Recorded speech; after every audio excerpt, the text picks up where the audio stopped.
Assalamualaikum warahmatullahi wabarakatuh.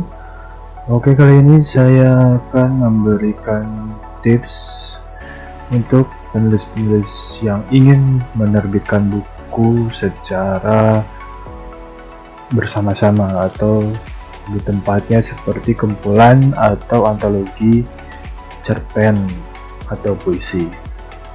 Oke, sekedar informasi sedikit ya, untuk saat ini Perpusnas itu membatasi jumlah ISBN yang diterbitkan. Jadi tidak semua ISBN itu bisa dikeluarkan, tidak semua karya mendapatkan ISBN.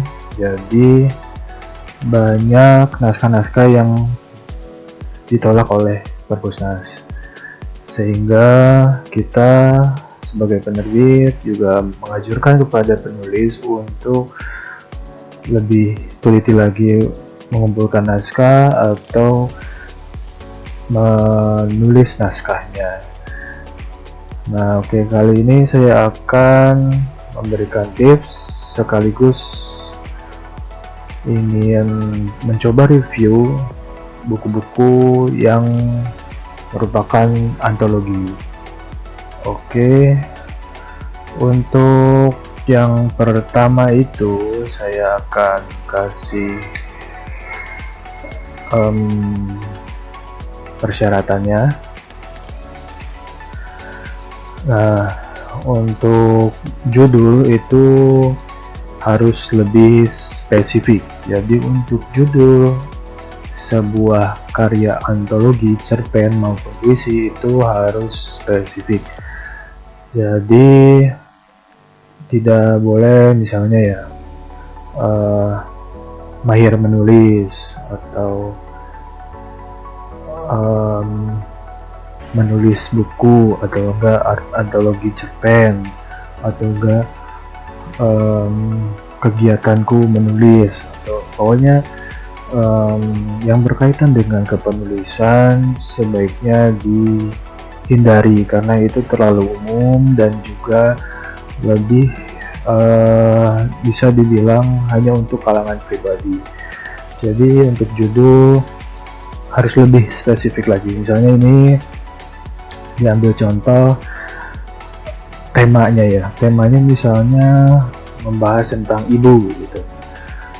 Nah, ibu sendiri itu nanti ada sudut pandang yang berbeda-beda. Setiap penulis mungkin mempunyai sudut pandang berbeda-beda mengenai ibunya. Apakah ingin dibuat ibunya seorang ibu yang baik, ibu yang tulus, atau bahkan mungkin ibu yang jahat kepada anaknya, bisa saja, karena ini hanya sebatas sudut pandang. Nah, karena yang berbeda-beda itu, nah nanti bisa dicari apa sih yang judul yang paling bisa menjual istilahnya, atau paling bisa menarik seorang pembaca bisa atau pengen membaca buku tersebut. Seperti yang ada di layar kita saat ini, judul yang diambil itu Perempuan Tangguh di Pinggir Tungku. Nah, ini lebih spesifik kan, jadi seorang ibu yang mungkin ibu yang tinggal di daerah pedesaan itu biasanya masih memakai tungku yang terlihat ada asapnya, masih pakai arang dan segala macam. Nah, ini mengambil sudut pandang ibu yang seperti itu, seperti ya istilahnya ya. Nah, itu lebih spesifik daripada misalnya mahir menulis atau menulis dengan baik atau apa gitu, sementara isinya itu adalah antologi cerpen. Jadi lebih mengutamakan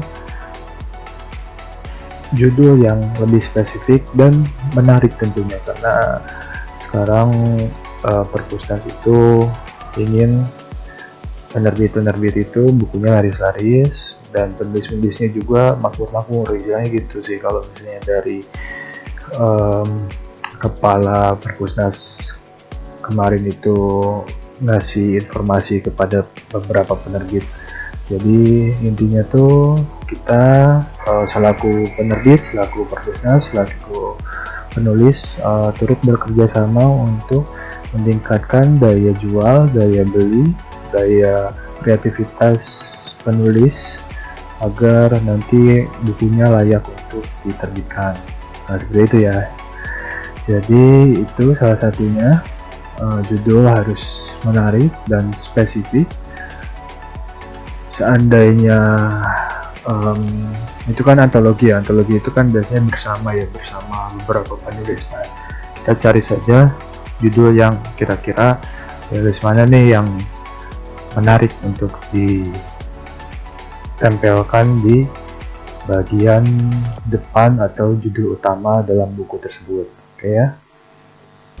Kemudian judul isi tidak boleh sama. Nah, judul isi itu ada beberapa yang mungkin temanya sama, satu tema, tapi untuk judul diharapkan berbeda. Takutnya memang isi karyanya mungkin beda ya, cuman diharapkan judulnya juga berbeda.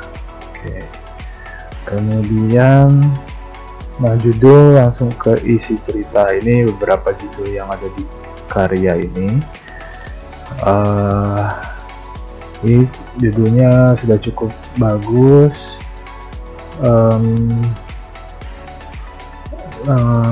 Sudah cukup bagus. Ini seperti Nek Rindu, Mencintai Tidak Harus Memiliki pun sebenarnya harusnya ada yang lebih menarik dari ini, karena ini sudah terlalu umum. Cari yang lebih menarik lagi. Kemudian next ya. Untuk kata pengantar seperti yang di share di video sebelumnya, kata pengantar itu harus to the point ya, tidak ada embel-embel bekerja sama dengan instansi manapun, atau merupakan sebuah kegiatan literasi atau merupakan kegiatan komoditas, itu tidak boleh ya. Jadi yang ditekankan dalam kata pengantar itu mengantarkan penulis kepada inti ceritanya, inti isi buku itu. Dan mungkin sambutan boleh, tapi sambutannya itu tidak perlu formal, jadi hanya sekilas saja. Intinya tuh menjelaskan isi buku itu, jadi langsung to the point. Nah, ini karena masih KRCBN, jadi mereka tetap ingin menuliskan nama sekolahnya. Nah, ini nama sekolah itu sebenarnya tidak boleh di kata pengantar. Jadi diibaratkan bahwa buku ini hanya untuk dipakai di instansi tersebut dan tidak dijual di tempat manapun. Jadi ya seperti itu ya. Jadi instansi itu tidak boleh dimasukkan di sini. Terima kasih kepada instansi tidak boleh dimasukkan di sini, karena yang ada di kata pengantar itu hanya fokus ke inti cerita, dan mungkin untuk terima kasih ya untuk penerbit saja. Jadi karena ini adalah karya ini hanya dua sisi ya. Jadi sisi pertama itu adalah penulis, dan sisi kedua ya penerbit yang menerbitkan bukunya. Jadi hanya dua yang terlibat itu saja, yang lainnya tidak perlu disangkut pautkan. Oke, itu kata pengantar. Saya nggak olah untuk terus-terusan menginformasi bahwa kata pengantar itu penting untuk dibahas. Oke, skip. Kita lanjut ke daftar isi.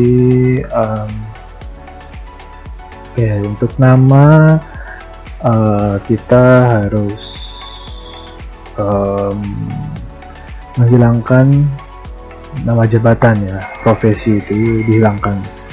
Bisa dimasukkan ke dalam biografi. Jadi misalnya ada SPD, MPD, SS, SHUM, untuk karya yang antologi khususnya itu tidak perlu disebutkan. Saya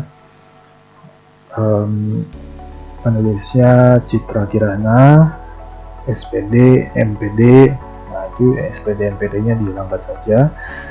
Cukup dengan Citra Kirana, dan apabila ada jabatan itu hanya ditulis di biografi saja di bagian belakang. Untuk di dalam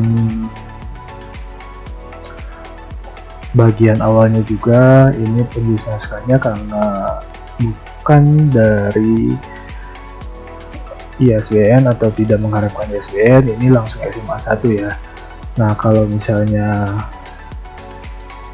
ingin mengharapkan ISBN itu perlu dituliskan secara rinci siapa saja penulisnya dan tidak boleh luput satupun karena itu berpengaruh nantinya untuk kedepannya. Oke.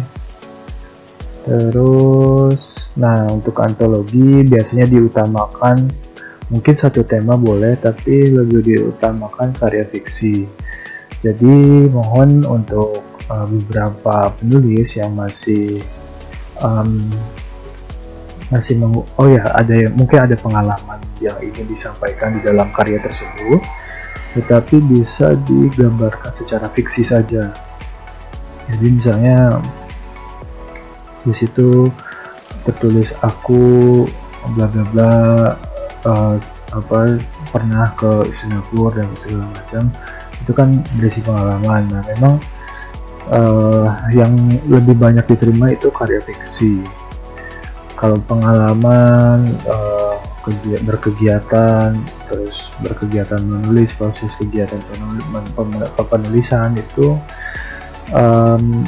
agak cenderung untuk ditolak sih, karena itu bersifat pribadi, karena yang ingin tahu detail sebenarnya itu hanya kalangan pribadi.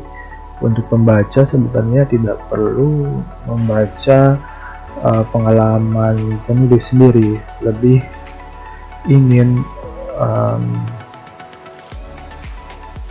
membaca itu ingin mendengar atau membaca motivasi penulis atau karya fiksi penulisnya, bukan semata-mata ingin membaca curhatan penulis. Ya itu memang kenyataannya, jadi ya kita harus hargai. Jadi karena mau gak mau kita perlu ada pasar ya, pasar itu mendukung penuh sebenarnya untuk perkembangan penulis, sehingga kalau misalnya pasar membutuhkan karya seperti itu ya kita suguhkan karya seperti itu dengan gaya bahasa yang menurut kita versi kitanya sendiri gitu. Oke. Ini rata-rata adalah cerpen ya, cerpen yang isinya fiksi, ada sisi hayalan di dalamnya. Oke. Kemudian oke lah ini.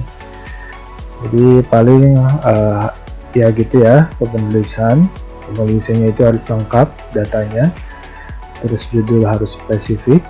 Oke, gitu dulu kayaknya udah banyak di video ini, mudah-mudahan bisa bermanfaat. Dan nanti kalau misalnya ada video yang bisa mencerahkan lagi untuk penulis akan kami share lagi. Oke, terima kasih, semoga bermanfaat, sampai jumpa.